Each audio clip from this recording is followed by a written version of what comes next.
السلام علیکم ورحمۃ اللہ وبرکاتہ۔ الحمد للہ رب العالمین والصلاة والسلام علی رسولہ الکریم وعلی آلہ وصحبہ اجمعین، اما بعد۔ ذو الحج کا مہینہ ہمارے مبارک مہینوں میں سے ایک مہینہ ہے کہ اس میں اللہ تعالیٰ نے حج اور قربانی، یہ دو بڑے عمل اس میں جمع فرمائے ہیں۔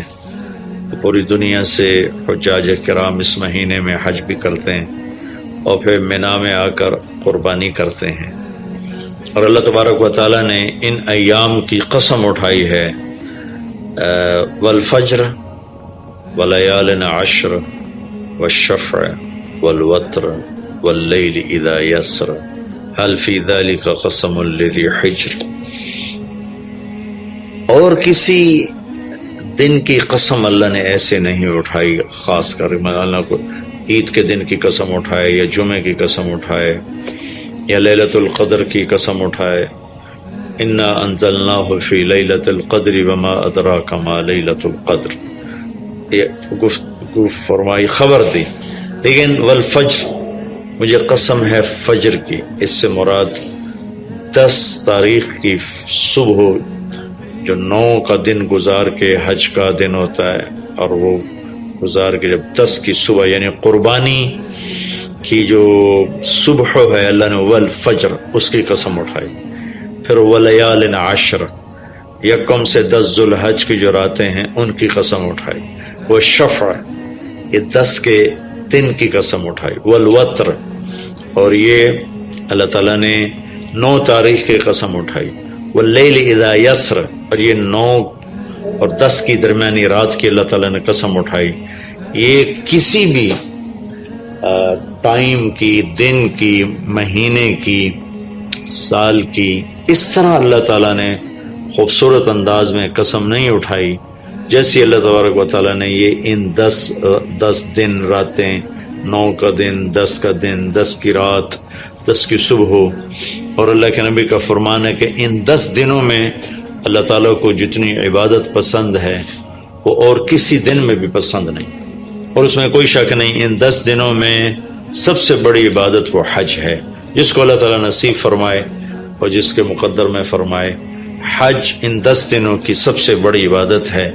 عرفات کی ایک دن کی حاضری وہ 10 لاکھ دن کی حاضری یا 1 لاکھ دن کی عبادت کے برابر ہوتی ہے، اور عرفات کے دن کی حاضری میں اللہ تعالیٰ کا ارشاد ہوتا ہے، میرے بندو آج اتنے گناہ لے کر آؤ، جتنے بارش کے قطرے، جتنے درختوں کے پتے، جتنے ریت کے ذرے، جتنے گردش ایام میں جب سے ٹائم شروع ہوا ہے اس میں بننے والے دن اور رات، اور یہاں کے توبہ کرو، میں سب معاف کروں گا۔ اور عرفات کے دن جتنا شیطان ذلیل ہوتا ہے اتنا کسی دن بھی ذلیل نہیں ہوتا، اور میرے محبوب صلی اللہ علیہ وسلم نے یہ دن حج کا، عرفہ کا، زور اثر کٹھی پڑھ کے پھر سارا دن شام تک کوئی 5-6 گھنٹے مسلسل دعا مانگی، اور آپ نے فرمایا کہ اس وقت میرا اللہ میرے صحابہ پہ فخر فرما رہا ہے، اور قربان جاؤں خطاب کے بیٹے پر، فرمایا، اور عمر بن خطاب پہ اس وقت میرا اللہ خاص طور پہ خوش ہو رہا ہے، اور خاص طور پہ عمر بن خطاب پہ اللہ تعالیٰ فخر فرما رہا ہے۔ تو ان 10 دنوں میں جسے اللہ حج میسر فرما دے تو اس سے بڑی عبادت کوئی نہیں۔ حج میسر نہیں ہے تو پھر ان 10 دنوں میں نومی کا روزہ رکھنا، ان 10 دنوں میں روزے رکھنا، اس میں نوافل کی کثرت، صدقے کی کثرت، پھر قربانی، یہ سارے اعمال ان 10 دنوں میں انتہائی محبوب ہیں، جنہیں اللہ سعادت دے دے حج کی، بار بار جائیں۔ تابعوا بین الحج والعمرہ، حج عمرہ آگے پیچھے کرو، آگے پیچھے کرو۔ ایک بہت بڑا طبقہ ہے جو یہ کہتا ہے کہ ایک دفعہ فرض ہے اس کے بعد کوئی ضروری نہیں۔ میں کب کہتا ہوں کہ ضروری ہے؟ ضروری نہیں ہے، لیکن ضروری کا مطلب فرض نہیں ہے، لیکن اللہ اس کے رسول کو پسند ہے کہ اس کے گھر بار بار آیا جائے، بار بار حاضری دی جائے۔ اللہ کے نبی کو تو آخر عمر میں جا کے موقع ملا، اس کے بعد آپ دنیا سے تشریف لے گئے۔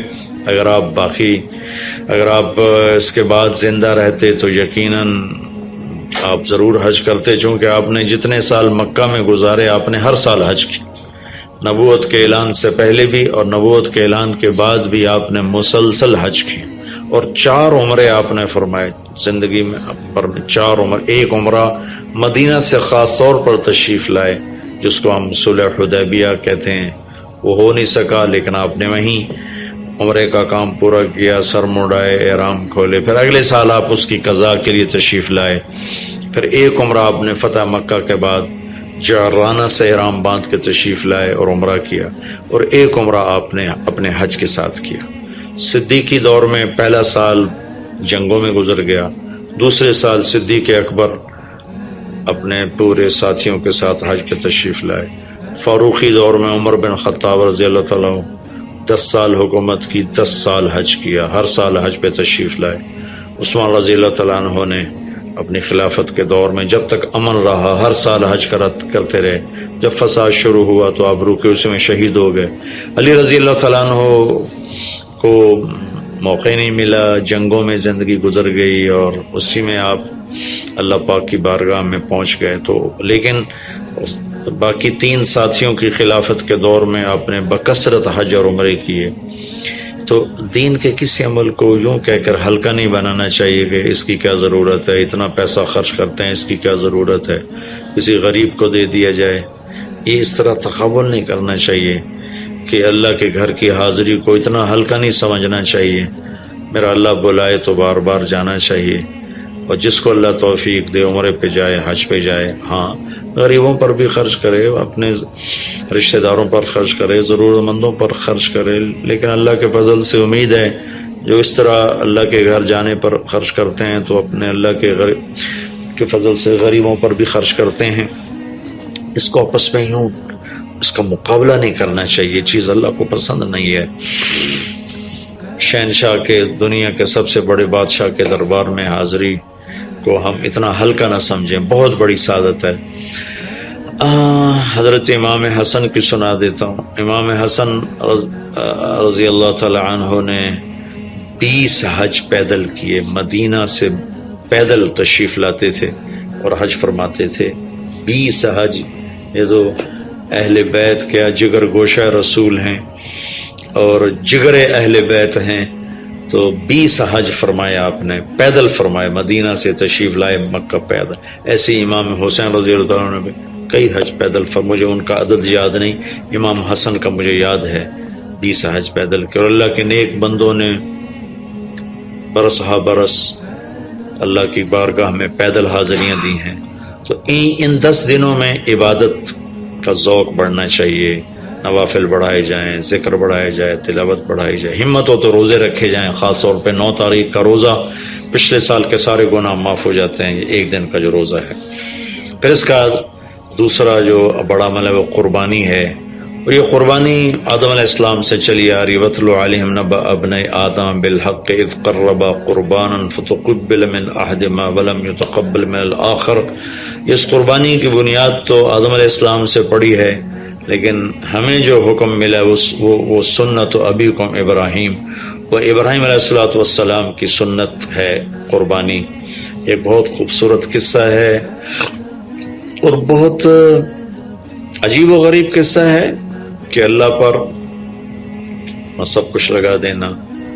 ایک شخص کو اولاد کے لیے دعا مانگتے مانگتے مانگتے کچھ 60 برس گزر گئے، 65 برس گزر گئے۔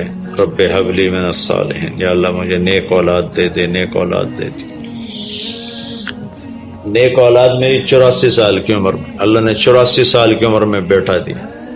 بڑھاپے کی اولاد تو دل پکڑ لیتی، اور ابھی چند دن نہیں گزرے تھے کہ اللہ نے کہا جاؤ اسے چھوڑ کے آؤ۔ یہ کہاں چھوڑ کے آؤں؟ جبریل آئے گا تمہیں راستہ بتائے گا۔ تو جبریل انسانی شکل میں آئے، وہ براق کی طرح نہیں یہ سفر ہوا کہ ایک دم میں پہنچا دیا، بلکہ جبریل انسانی شکل میں آئے، اونٹنی پر سوار ہو کر، ابراہیم علیہ السلام دوسری اونٹنی پر، بچہ اور بیگم، اور ان کو فلسطین سے چلایا، اور چلاتے چلاتے چلاتے چلاتے جب مکے کے کالے پہاڑ آ گئے جہاں کچھ بھی نہیں ہے، نہ پانی نہ سایہ، کہ یہاں چھوڑ دو، بیت اللہ ٹیلا تھا اس وقت، یہاں چھوڑ دو۔ تو ابراہیم علیہ السلام جو آگ میں ڈلتے ہوئے نہیں گھبرائے، یہ بات سنی تو گھبرا کر کہنے لگے یہاں کیسے چھوڑ دوں، یہاں تو کچھ بھی نہیں ہے۔ تو جبریل نے کہا جی آپ کے اللہ کی منشا ہے کہ اس بچے کو یہیں چھوڑ دیا جائے، تو نے وہیں چھوڑا اور واپس چل دیے۔ اور حضرت ہاجرہ حیران پریشان ہو گئی، کہاں چھوڑ کے جا رہے ہو، کیوں چھوڑ کے جا رہے ہو، جواب ہی نہیں دے رہے۔ 3 میل ان کے ساتھ چلتے رہے، وہ جواب ہی نہیں دے رہے۔ 3 میل کے بعد ان کو یاد آئی یہ تو اللہ کے نبی ہیں۔ اللہ امرک، ابراہیم کا یہ اللہ کا حکم ہے؟ کہاں اللہ کا حکم، اذن لن یضیعن اللہ، جاؤ پھر اللہ مجھے ضائع نہیں کرے گا۔ اس طرح بنیاد رکھی، بچے کو ایسے جنگل میں چھوڑا۔ جب وہ بڑے ہو گئے تو اب حکم آیا جاؤ ذبح کرو۔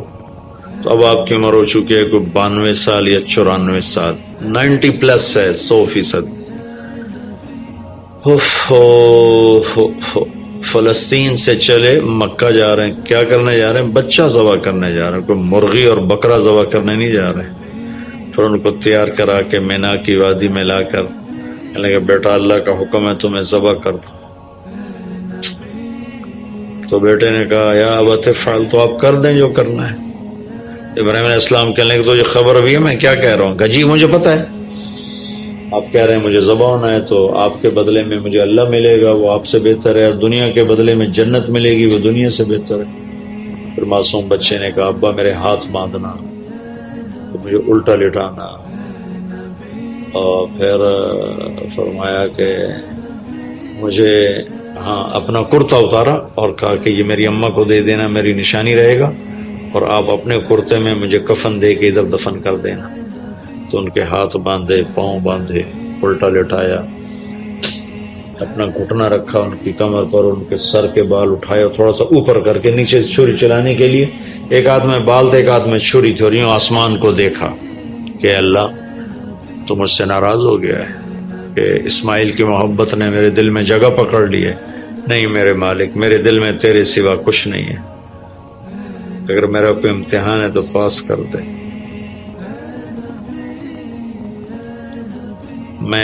میرے دل میں تیرے سوا کچھ نہیں ہے، اور اگر تم مجھ سے ناراض ہے تو اپنی ناراضگی دور کر دو، چھری چلا دو۔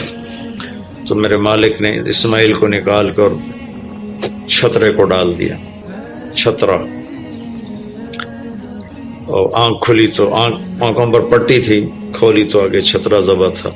نبی پاک صلی اللہ تعالی علیہ وسلم قربانی کے موقع پر 2 چھترے، بکرا نہیں، بھیڑ نہیں، گائے نہیں، بھینس نہیں، 2 چھترے ذبح فرماتے تھے قربانی کے، ایک اپنی طرف سے ایک امت کی طرف سے۔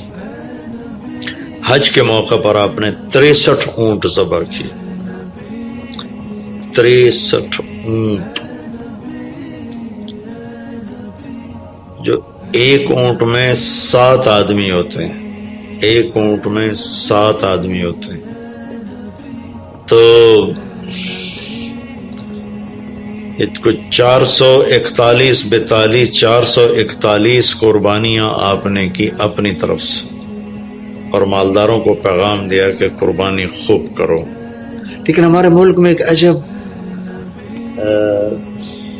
چیز چل گئی ہے، بیل لے لیا، 20 لاکھ کا بیل لے لیا۔ یہ صرف فخر ہے، ریا ہے اور بناوٹ ہے، دکھاوا ہے۔ آپ 20 لاکھ کے بکرے خریدیں تاکہ غریبوں کو گوشت پہنچے۔ 20 لاکھ کا ایک بیل لے کے تو آپ نے کون سا سمجھداری کا، عقل مندی کا کام کیا؟ وہ کراچی مجھے لے گئے منڈی میں، تو 5 لاکھ کے بکرے کھڑے ہوئے، تو میں تو حیران پریشان ہو گیا، بکرے کی قیمت 5 لاکھ۔ تو وہ جو مالدار لوگ ہیں ان میں ایک مقابلہ بن گیا ہے اور ایک فخر بن گیا، جی میں 20 لاکھ دا ذبح کیتا، میں 10 لاکھ دا ذبح کیتا، ہم نے تو بھائی 50 لاکھ کا ذبح کر دیا۔ میں آپ سب بھائیوں کی منت کرتا ہوں، اللہ نے آپ کو رزق دیا ہے تو آپ بیوقوف نہ بنیں، آپ اس کو صحیح خرچ کریں۔ آپ 20 لاکھ کے جانور خریدیں، 20 لاکھ کے آپ بکرے لے لیں، 20 لاکھ کے آپ عام درجے کی گائے لے لیں، آپ بھیڑے لے لیں، آپ اونٹ لے لیں، بیل لے لیں، 20 لاکھ کے بیل لے لیں تو کتنی بڑی قربانی ہوگی اور کتنے غریبوں تک وہ کھانا جائے گا۔ 20 لاکھ کا ایک بیل لے کر آپ نے کیا کمایا؟ کون سی نیکی کمائی آپ؟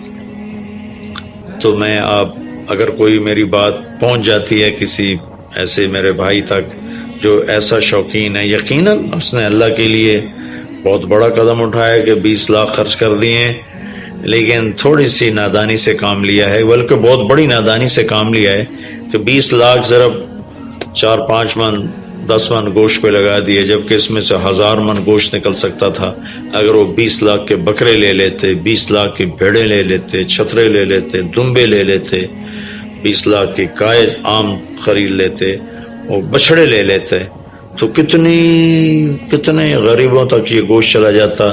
تو یہ میرے ملک میں یا خاص طور پر شہروں میں، کراچی میں تو پاگل ہوئے پڑے ہیں لوگ۔ جو کراچی منڈی انہوں نے دکھائی تو میں حیران پریشان ہو گیا کہ یہ کیا حماقت ہے، نادانی ہے۔ اور پھر ان بیلوں کو وہ پستے کھلا رہا ہے، بادام کھلا رہا ہے، مکھن کھلا رہا ہے، دودھ پلا رہا ہے۔ وہ بیچارہ بیل بھی تھک موٹا ہو، بیچارہ تھک کے کھڑا ہوتا ہے، میں نے جلدی فارغ کرو، ذبح کرو، اس کی جان پسی ہوتی ہے۔ تو میں مالدار بھائیوں سے عرض کرتا ہوں کہ ایسی نادانی کے کام نہ کریں، اس قربانی کو اس طرح کریں کہ غریبوں کے لیے ایک دن اللہ نے رکھا ہے تو اس طرح کریں کہ غریبوں کو نفع پہنچے۔ یہ اس نادانی سے توبہ کریں کہ ایک بیل 10 لاکھ کا لے لیا، ایک بکرا 5 لاکھ کا لے لیا، اس میں کتنا پیسہ آپ نے ایک تھوڑے سے بہت تھوڑا نفع کمایا، بہت زیادہ خرچ کیا، اس کے ساتھ اب بہت بڑا نفع، کیونکہ قربانی کے جانور جب ذبح ہوتے ہیں تو جتنے اس کے جانور کے جسم پہ بال ہوتے ہیں اتنی نیکیاں لکھی جاتی ہیں۔ 20,000 کا بکرا اچھا مل جاتا ہے تو 1 لاکھ میں 5 بکرے آ جاتے ہیں، اور 5 لاکھ میں 25 بکرے آ جاتے ہیں۔ ایک بکرا 5 لاکھ کا لیا، اس کے جسم پہ فرض کرو 1 لاکھ بال ہیں اور آپ نے 25 لیے تو 25 لاکھ آپ کی نیکیاں بڑھ گئیں۔ تو یہ بہت نادان طرز چل رہا ہے۔ میں آپ سب کی منت کرتا ہوں کہ اس طرح پیسہ ضائع نہ فرمائے، اللہ کی دی ہوئی امانت ہے۔ ایک بیل آپ نے 20 لاکھ کا لے لیا، 20 لاکھ میں تو 100 بکرے آ سکتے، 100 بکروں کے ذریعے سے کتنے لوگوں کی خدمت کی جا سکتی ہے۔ تو اس قربانی کو شوق سے بھی کریں، اور مستحب یہ ہے کہ جس کے جو قربانی کر رہا خود ذبح کرے یا اس کی جگہ کھڑا، وہ اس جگہ ذبح کرنے والے کے پاس کھڑا ہو۔ قربانی کے گوشت میں سے قربانی کی قیمت نہ دی جائے، قربانی کی اجرت نہ دی جائے، اجرت اس کے علاوہ دی جائے، اور اس کی کھال کا صدقہ کر دیا جائے۔ جہاں آپ مناسب سمجھیں وہاں آپ اس کا صدقہ کر دیں تاکہ وہ بھی اللہ کے راستے میں خرچ ہو جائے، استعمال ہو جائے۔ تو ان 10 دنوں کی اللہ تعالیٰ نے بڑی فضیلت رکھی ہے۔ اللہ تعالیٰ ہمیں ان کی قدردانی کی توفیق نصیب فرمائے۔ السلام علیکم۔